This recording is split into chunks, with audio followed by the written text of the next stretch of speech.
Hey, this is Peyton from AP Sports Podcast, and making my first appearance, I guess. Week 8 of the NFL season's coming up, and I know Archer's done most of the heavy lifting with the channel and Instagram and all that. Make sure to follow us on Instagram, AP Sports. But this week this episode, I want to talk about just generally the Eagles, and also let's talk a little bit about the Rams and the Falcons, just generally that last game that they had and what it kind of signifies for both teams. The 49ers a little bit, A.J. Green and his situation, and then the Cardinals with Kliff Kingsbury, I think are a pretty interesting team right now, as they've kind of hit a nice hot streak. And so let's start with the Eagles. The Eagles generally this year have been super inconsistent, and that started with Week 1, and they didn't even have injuries Week 1, but they played the Redskins, and were down in the first half of that game, and it is the Redskins. And they ended up coming back and winning, but the first half and second half was just two different teams. And that kind of has been a symbol for this team the whole year. But last week they lost to the Cowboys, and they lost bad. It was 37-10.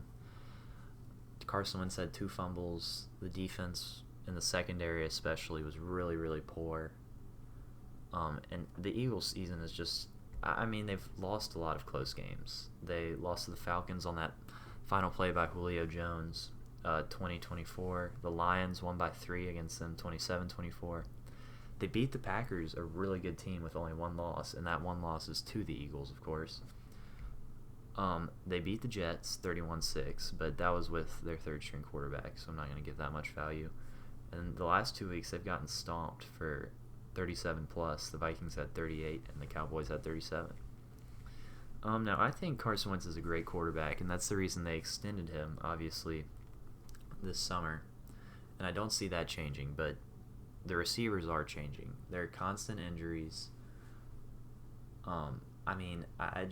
I don't see the Eagles succeeding with these receivers out so often. Their number 1 receiver, Zach Ertz, who's a relatively good tight end, but he hasn't even had a great year.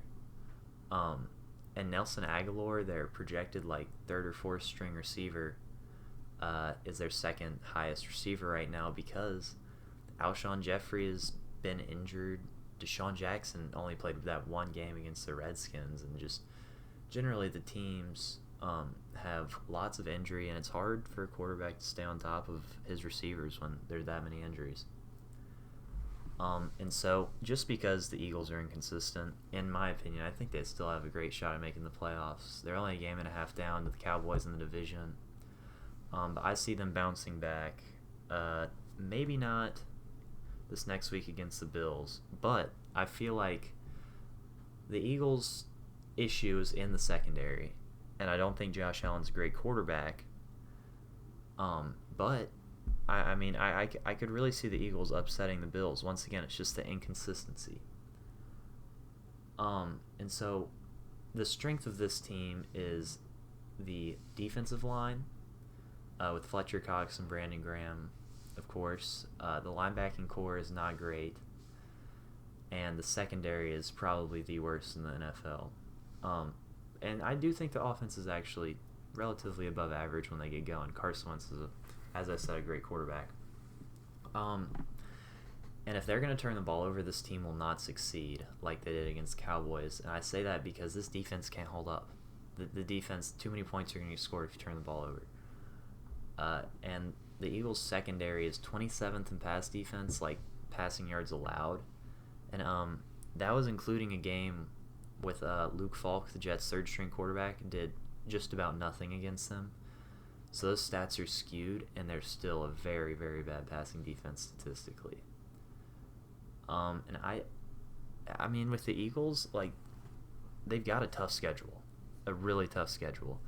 But they play the Bills, who don't have a great offense. I think their weakest part is their defense. So the Bills is a winnable game. The Bears is a winnable game because of their weak offense.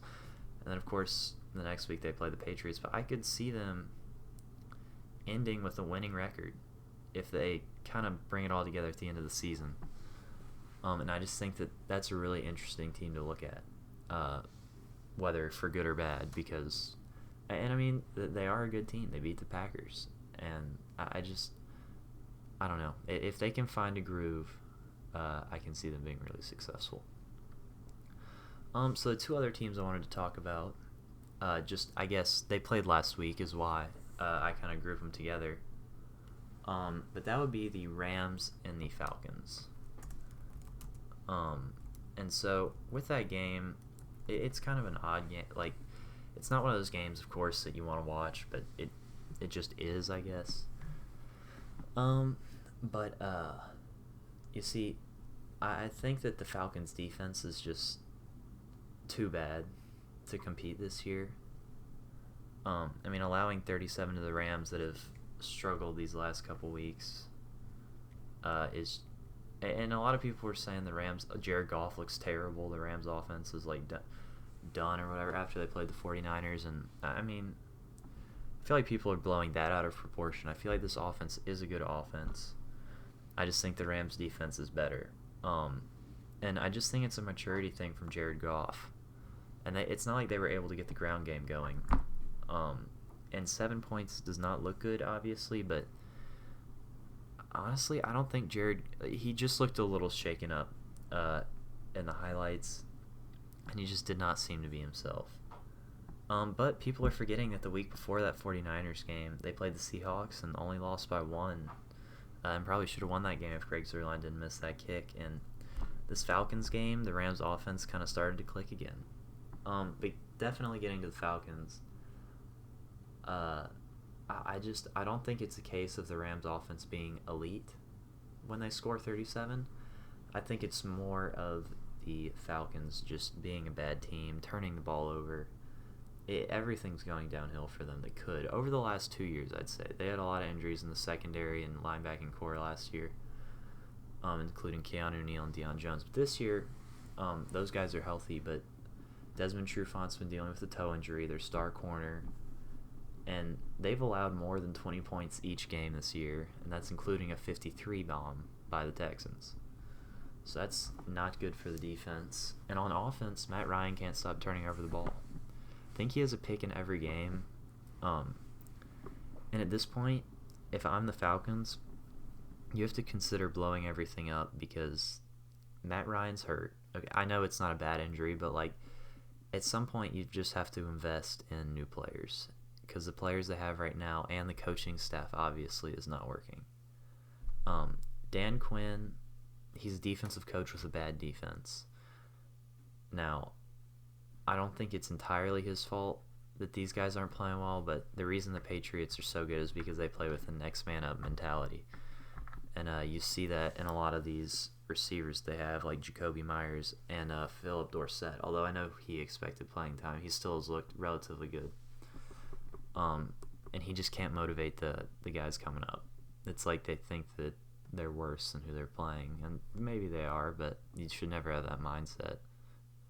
And I just don't think he's a very inspiring guy, I guess, because if you're going to...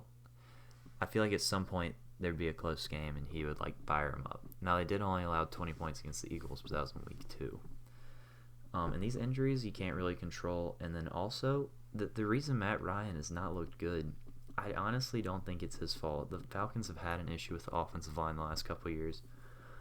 And on this offensive line, their right guard and left guard, Carpenter and Brown, they're both injured right now, and so he's got to get the ball out fast, and he's going to get sacked, and he's throwing these kind of reckless passes, throwing interceptions.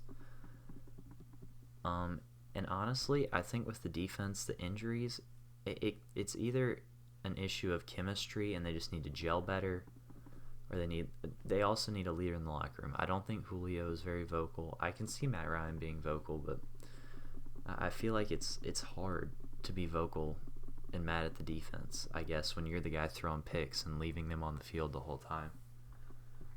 And I think also just generally the Falcons, they just need a change of culture. I don't know if it's necessarily just the players. I think that they just need a change of mindset and kind of a fresh start. I don't think this year is going to pan out for them. Although I do see them possibly making a couple upsets because Matt Ryan is a great quarterback. Julio Jones is a great receiver. And I think that offense, generally, if those guys come back healthy, can win them games. And so I want to talk about A.J. Green. Now, A.J. Green can go to a lot of teams. I think he's one of the more slept-on receivers in the NFL just because of his constant injuries. He's had turf toe stuff, and this year he's got he just constantly gets injured, and I feel like that's dragging him down. But I mean, one stat that I saw recently is that in 60% of the games that A.J. Green has played with the Bengals, they have won. And now he hasn't played with this team with Zach Taylor, but I mean, that's a pretty remarkable stat. And they won like 20-something%, if I remember correctly, when he was out. And so if he plays for the Bengals, he's on an expiring contract, and I honestly would expect him to leave this next year once his contract expires because they've looked so bad without him. I don't think there's any reason for him to stay. And, I mean, he could, this offseason, sign with a team like the Saints, Packers, Patriots, or Cowboys. They all need an extra receiver. I mean, that's like a Super Bowl trip. Yeah, you have a shot at that. And the Saints have Ted Ginn as their second best. The Packers have Marquez Valdez-Scantling. The Patriots, I mean, I guess they just got Mohamed Sanu, so they don't even really need the second receiver. But, I mean, they always find a way to get receivers.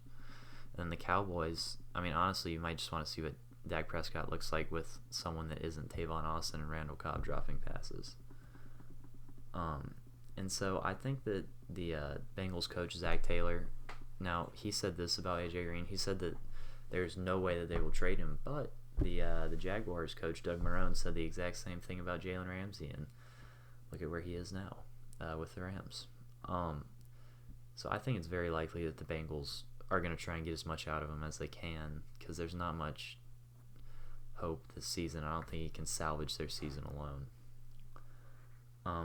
And honestly, I think the issue with the Bengals this year is Zach Taylor. I know last year they were not a good team, but they weren't like the worst team like they are this year. Like they have one win, I think, and it's just they're throwing the ball like 40-something times a game. And last year they succeeded on the back of Joe Mixon and the offensive line. And it's not like they have a bad defensive line. Like, Bengals are one of those teams you wish would be better, but I think it's a coaching issue. And you just feel bad for Bengals fans. I mean, like, they can't win in the playoffs. They can't win in the regular season now. Like, they don't have much. And I just think they need to... They're another one of those teams that needs to hit the restart button, and it's only midway through the season. But I don't think they'll fire Zach Taylor. I think his job is safe for this year and the next just because I feel like the Bengals are one of those teams that's going to stick with the coach like they did with Marvin Lewis. And I respect that. I feel like you should give your coach his time, but I just don't think his offense is working. I feel like if you're going to succeed, you need to have a good run game. And he's not even running the ball, so you don't even know if the run game's good or not. And I think this expiring deal is good for AJ. I think he's a top 10 receiver when healthy, I think, but he gets no recognition because of the team he's on. All right, and so transitioning to another new head coach, Kliff Kingsbury. So the Cardinals did not start too hot this year. They actually did start well. They tied with the Lions, but no one thought the Lions would be this good. But they ended up being like 1-3-1 at one point. And so the Cardinals were the Cardinals of last year. Bad offensive, just bad overall, especially the offensive line, and defense didn't look good either. But they got Patrick Peterson back. I'm not saying he changed the whole thing, but I really like their coach, Kliff Kingsbury, and I feel like a lot of people are wrong about him. I feel like he was getting a lot of excessive hate coming from getting fired at Texas Tech. And maybe he wasn't the best college coach, but it's looking like he can coach an NFL team. And maybe it's just personality. It might not be the scheme, but his personality, he at least leads the guys pretty well. And this offense has looked really good too. Kyler Murray's been doing really well, and I like how he realizes the offensive line isn't there, so he calls more passing plays for his backs, especially Chase Edmonds this last week, and we all know what David Johnson can do in the passing game. And so, those first couple games, the reason he was losing and tying those games is because of the red zone. The Cardinals could not score in the red zone. It was all field goals. Zane Gonzalez got all the practice he needed. I guess he's going to be a good kicker now after the Browns kind of fiasco last year, but he's gotten, of course, a lot of practice, a lot of good kicking in the games. So I think that's good for him being a young kicker. But it was kind of disappointing for a young quarterback, Kyler Murray. But these last couple weeks, he's utilized his legs a lot more and has some rushing touchdowns, actually, and has gotten a lot more yardage. And I like how Kliff Kingsbury is. He's changing his system instead of... I feel like Matt LaFleur with the Titans, he was not able to transition his offense. Matt LaFleur stuck with the screens to Dion Lewis and would leave Derrick Henry out of the game. Derrick Henry at one point was getting like 3-4 carries a game. And I'm not saying the Titans have the best. They have a pretty bad offense, but they also had a bad quarterback. I think Matt LaFleur his system works well in Green Bay because of Aaron Rodgers, I think. But I don't think he was able to change. Matt LaFleur was not able to change until the last 2 or 3 weeks when they just fed Derrick Henry. And it took him too long to realize it, and they could have won a lot more games if they had run the ball more, because they were a great run team and they had a good offensive line. And so what I like about Kliff Kingsbury is he realized that Kyler needs to run to be successful because the pocket collapses quicker. And he needs good passing lanes. He's not the biggest guy in the world. He's got to be able to see over the offensive lineman. And it's smart to utilize the running backs because he doesn't have to look downfield as much, and you're going to keep the corners in the flats on a lot of these deeper pass plays to Christian Kirk and such. And I mean, they've been 3-0 in these last 3 games, and they have not played the best teams. I will give them that, but they are winning, and I think it's really great for Kliff Kingsbury. And the Cardinals are scoring more touchdowns. I'm not saying they're the best red zone team recently, but they've gotten a lot more touchdowns than in the past, and it's been great to see the Cardinals succeed to a degree after these last couple years. And I guess the 49ers, this is just a team I want to talk about for, I guess, pretty briefly. The 49ers recently traded for Emmanuel Sanders. I think this was brought up in the last podcast, but I just wanted to add that he's going to be a really talented receiver with them. The offense clearly needs help outside of the running game. Although the running game is great when you get leads like they do. Like, even 7-point lead for them is great because the defense is so good. But I see Emmanuel Sanders as a really good addition, not only for that, but to mentor some of the younger guys like Dante Pettis and Jalen Hurd. And just they've got a lot of young guys on that team, so some veteran leadership in general. And he's also going to be a great receiver with them. And just kind of going on the quick rundown of teams, I guess. Also, the Colts. They're 13-3 in their last 16 games. This team is finding ways to win. I'm not going to say... I don't think that they're better than the Patriots or Saints, but I could see them and the Texans really competing. Although they're in the same division, I could see them competing for a chance in the Super Bowl. Now, I'm not saying... I don't think the Texans' defense is as good.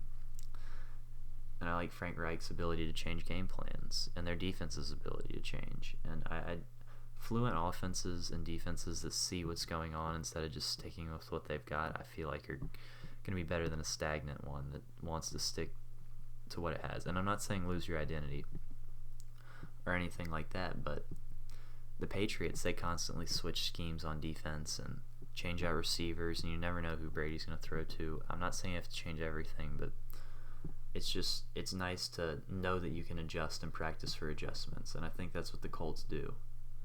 And I've been really impressed by them. And then the Texans, I feel like the Texans are either... I don't know what to say about the Texans because they're competitive in every game. Deshaun Watson does not like losing. And, of course, no NFL player does unless you play for the Dolphins because that means the season's over faster. But I think the Texans and Colts are both really good teams that'll be competing against one another for a long time. And for the Colts, it's regardless of who's quarterback. As long as you have someone that's... And I'm not saying Jacoby Brissett is a good quarterback. But if you have someone of his talent level, you're going to be looking good. You don't need to have Andrew Luck to succeed. And just a little, I guess, tidbit about that. Andrew Luck actually was at the Colts facility a couple days ago, so you never know. Maybe they do get Andrew Luck back. But yeah, I think that's gonna wrap it up for this podcast. Make sure to, I guess, check out the Instagram. AP Sports Archer's been working really hard on it.